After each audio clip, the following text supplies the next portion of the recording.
Health Watch is presented by UMass Memorial Health Care. Here, caring for you. For high school students, prom season and the summer months are approaching. Many will go to tanning beds to get some color.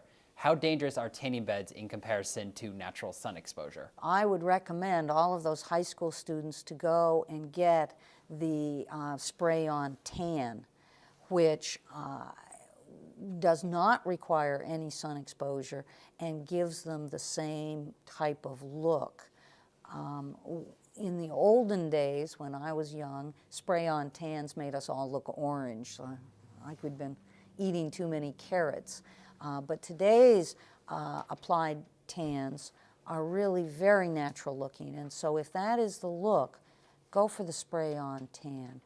Ultraviolet A is what's found in tanning booths. The first thing people need to know is ultraviolet A does not produce vitamin D, only ultraviolet B. And so there's no reason to get a tan on those grounds.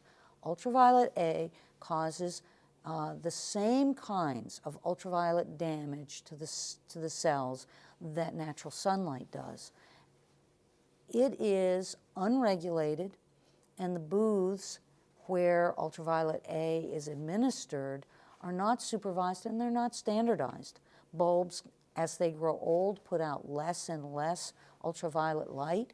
And so when you get a tan in a booth today and you go back tomorrow or the next day and they've put new bulbs in and they don't warn you, you can get a severe sunburn from those new bulbs. I don't think there's anything safe about ultraviolet A. And we do know that it plays a role in melanoma.